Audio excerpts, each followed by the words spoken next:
Greg Kaminsky from Wings of the North. I've got Mushka here with me today. I'm at the BT-15 restoration hangar where Wings of the North does its restoration work. Today I'm going to take a trip across the field to the Air Museum and meet up with Mike Cagley. Mike is going to talk about an artifact that we have that normally stands quietly as a sentinel by the door. Mike will give it its voice. I think it has an interesting story to tell. Join me over there. Hello and welcome to the Wings of the North Air Museum located at Flying Cloud Airport, Eden Prairie, Minnesota. We are just to the southwest of Minneapolis.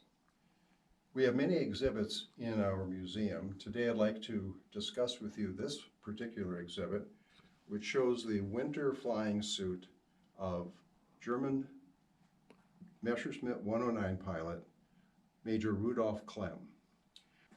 I would like to cover three different parts of this exhibit. The first one, and simplest, is how did a German officer's winter flying suit get from Germany to Eden Prairie, Minnesota?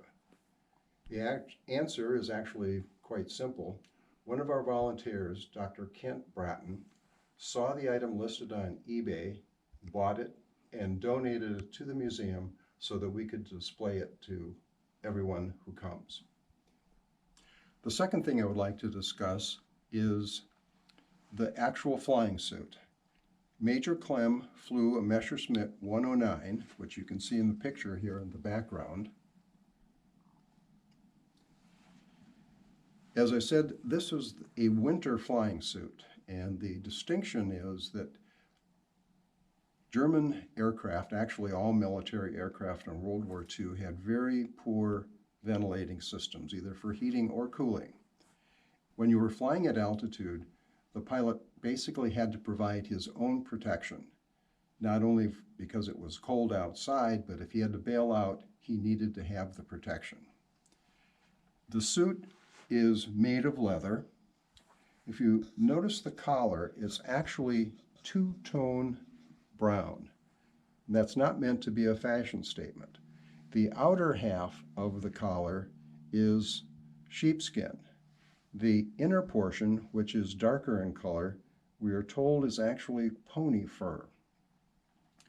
This speaks to the probable material shortages that occur during wartime when people are forced to make do with material that's available. Now, I'd like to talk about Major Klemm himself. Rudolph Klemm joined the Luftwaffe in 1937. That was approximately 2 years before the start of the World War II in Europe. And for the first several years, he was a flight instructor. He later became a combat pilot. As I said, flew the Messerschmitt 109. He flew 293 missions. During that time, he was actually shot down 4 times. Twice, he stayed with his aircraft and was able to make a forced landing. On 2 occasions, however, he actually had to bail out, in which case the flight suit became critical to his survival. The second time he bailed out, it was actually due to friendly fire. German anti-aircraft got his plane as well as damaging the attacking American bombers. He had to bail out and in the process damaged his left eye to the point that he lost sight in it and was blind in that eye for the rest of the war. However, after he recovered, they allowed him to go back into combat, which seems insane by today's standards because he had no peripheral vision on the left side and he lost almost all of his depth perception, but he still was a very effective pilot. In his 293 missions, he actually was credited with shooting down 42 Allied planes and earned the honorific title of Ace. He survived the war and in fact passed away in 1989.